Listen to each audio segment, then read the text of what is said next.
శ్రీ గురుదత్త. జై గురుదత్త. శ్రీ మహాగణాధిపతయే నమః. శ్రీ సరస్వత్యై నమః. శ్రీపాదవల్లభాయ నమః.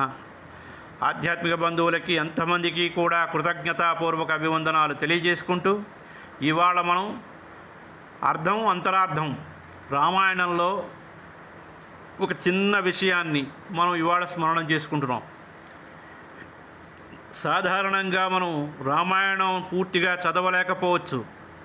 సుందరకాండ రామాయణంలో అన్ని కాండల్లోకెల్లా సుందరకాండ చాలా శక్తివంతమైనది, సుందరమైనది సుందరకాండ అంటారు. సుందరకాండ పారాయణ చేస్తే అసాధ్యాలు సుసాధ్యాలు అవుతాయంటారు. ఎటువంటి దుస్సాధ్యమైనటువంటి కోరిక అయినా, ఎటువంటి అనారోగ్యమైనటువంటి శరీరమైనా వజ్రతుల్యమవుతుందని మనకి చెప్పకనే చెప్పినటువంటి ఎన్నో దృష్టాంతాలు మనకి సుందరకాండ పారాయణ వల్ల మనకి చాలా ఉన్నాయి. అలాగే ఇందులో ఇవాళ మనం అర్థం అంతరార్థం. రామాయణం అంతా వినే రాముడికి సీత ఏం కావాలని అడిగాడట ఎవడో వెర్రి వెంగళప్ప నాలాంటివాడు.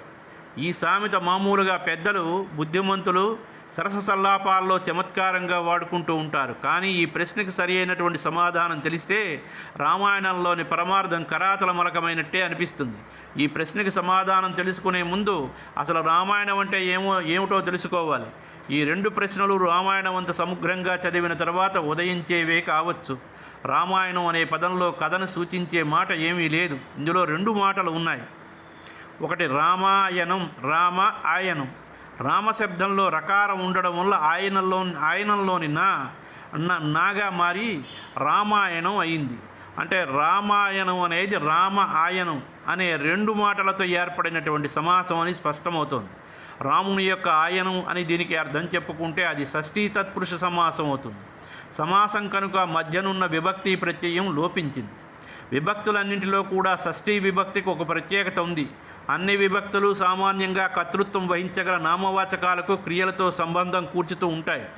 అతనితో, అతని వల్ల, అతని యందు లాంటి విభక్తులన్నీ ఈ కోవకు చెందినవి కాబట్టి అయినా కానీ షష్ఠీ విభక్తి ప్రత్యయం యొక్క రెండు నామవాచకాలకి గల సంబంధం మాత్రమే చెబుతుంది. ఇవాళ మనం తెలుగు వ్యాకరణం చెప్పుకుంటున్నాం. ఇక్కడ రామాయణంలో క్రియతో దీనికి సంబంధం లేదు. స్వతంత్రంగా కర్తృత్వాన్ని కానీ భోక్తృత్వాన్ని కానీ సమర్థించగల రెండు నామరూపాలకి అవినాభావ సంబంధాన్ని కూర్చడమే షష్ఠీ విభక్తి సాధించే ప్రత్యయ పరమార్థం. ఇలాంటి విభక్తితో ఏర్పడినటువంటి తత్పురుష సమాసం రామాయణం. ఇలా వ్యాకరణ పరిభాషని రామాయణ భాషకు వర్తింపచేసుకుని చూస్తే రామాయణం అనే సమాసం రామశబ్దాన్ని ఆయనంతో అన్వయింపచేసే సమర్థ పదనిధి అని తేలుతోంది. రామశబ్దం రమ్ అనే ధాతువు నుంచి ఏర్పడింది. రమ్ అంటే రమించుట, ఆనందపడుట, ఆనందపెట్టుట, హాయిని ఇవ్వడం, సంతోషాన్ని ఇవ్వడం అని అర్థం. ఆయన శబ్దం ఈ అనే ధాతువుతో వచ్చింది. కదలడం, నడవడం, ప్రయాణం చేయడం నుంచి నిష్పన్నమైంది. కనుక రామాయణం అంటే రాముని చలనం, గమనం, స్పందనం అని అర్థం. ఉత్తరాయణం, దక్షిణాయనం అనే మాటల్లో ఆయనం ఈ అర్థంలోనే వాడుతాం. కాబట్టి రామాయణం కేవలం రాముని కథ కాదని, అది రాముని ఆయనాన్ని సూచిస్తుందని తెలిసింది. అంటే మనం తెలుసుకున్నటువంటిది. రామశబ్దంలోని రమణీయతకి ఆయన శబ్దం కమనీయమైనటువంటి గమనాన్ని, వేగాన్ని జోడిస్తుంది. కాగా రామాయణం ప్రపంచంలోని రెండు విధాల భౌతిక శక్తుల స్థితిజ, గతిజ అంటే potential, kinetic, potential energy, kinetic energy, స్థితిశక్తి, గతిశక్తి అని మనకి ఉంటుంది. ఈ సమ్మేళనం అని కూడా స్ఫురిస్తుంది. తదేజతి తన్నైజతి, తదేజతి తన్నైజతి అని తెలుస్తుంది. చలించదు అనే ఉపనిషత్ సూక్తి రామాయణ శబ్దంతో ధ్వనిస్తుంది. నిజానికి రాముడు పుట్టింది మొదలు పట్టాభిషేకం వరకు ఆయన జీవితంలో ఈ ఆయనతో నిరంతర నిర్విరామ నియమనిష్ట కనిపిస్తుంది. వాల్మీకి రామజననాన్ని వర్ణించగానే అదే సర్గల విశ్వామిత్రుని ఆగమనాన్ని సూచిస్తాడు.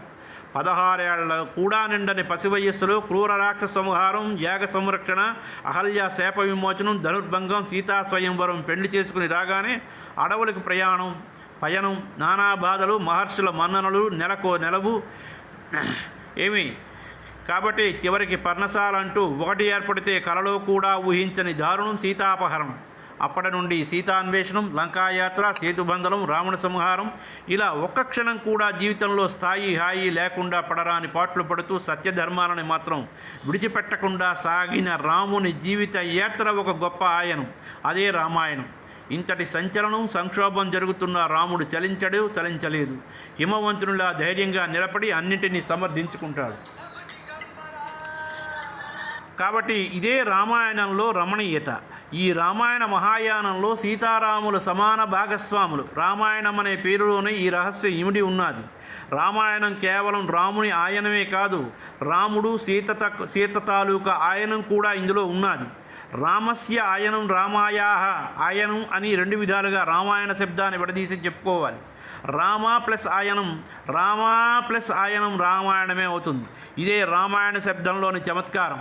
వాల్మీకి తన రచనకి పెట్టుకున్న పేరులోని పరమరహస్యం కూడా ఇదేను.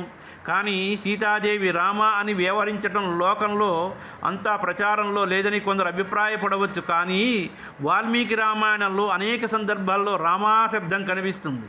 ఉదాహరణకు అప్పుడప్పుడే అడవుల్లో ఆడుతూ పాడుతూ తిరుగుతున్న సీతాదేవిని గురించి దశరథ మహారాజుకు చెబుతున్నటువంటి సుమంత్రుడన్న మాటలు ఇవి.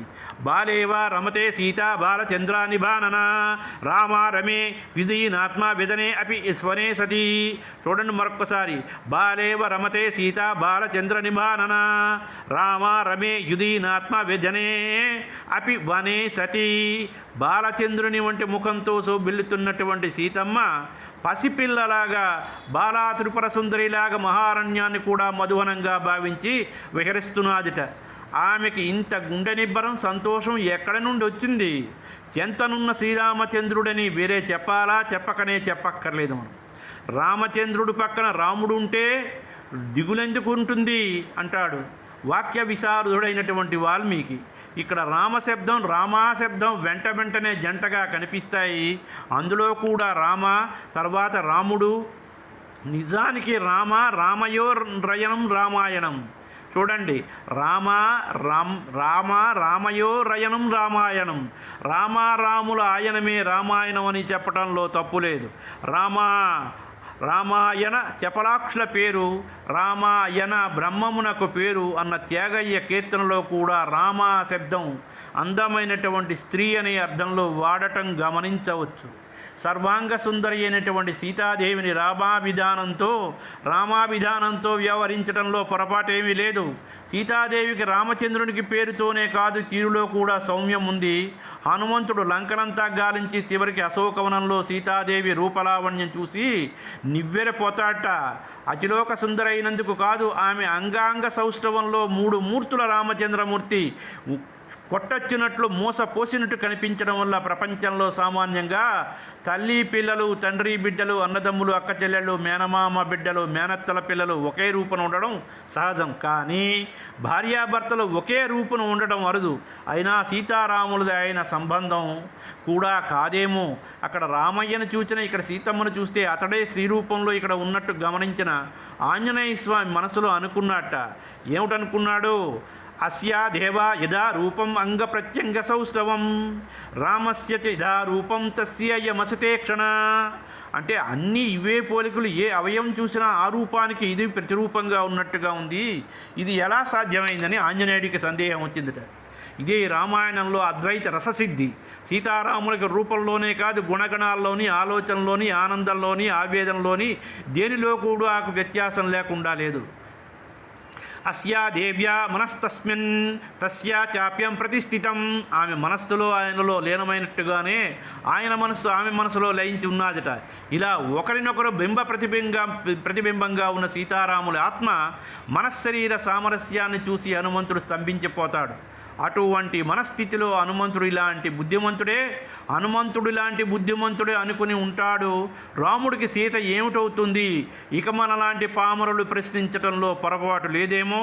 సీతారాముల మధ్య గల ఈ అన్యోన్యతని, అభిన్నతని, అనుబంధాన్ని అక్షర రూపంలో నిరూపించడమే రామాయణ పరమావధి. శ్రీరాముడు పరమాత్మ స్వరూపుడైతే సీతాదేవి పరమాత్మలో ఉన్నటువంటి పరమకళ. ఈ కళ ముల్లోకాలకి కూడా మూలాధారాన్ని ప్రసాదిస్తుంది. రాజ్యం వా త్రిషు లోకేషు తావా జనకాత్మజ త్రైలోక్య రాజ్యం సకలం. చూడండి, త్రైలోక్య రాజ్యం సకలం సీతాయా నాప్నుయాత్ కళాం.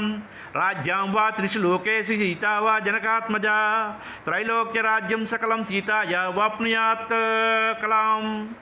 ఆపదామపహర్తారం దాతారం సర్వసంపదాం లోకాభిరామం శ్రీరామం భూయో భూయో నమామ్యం. శ్రీరామ రామ రామ రమేతి రమే రామే మనోరమే సహస్రనామ తత్తుల్యం రామనామ వరాననే. అయ్యా ఇవాళ ఇక్కడికి సమాప్తం.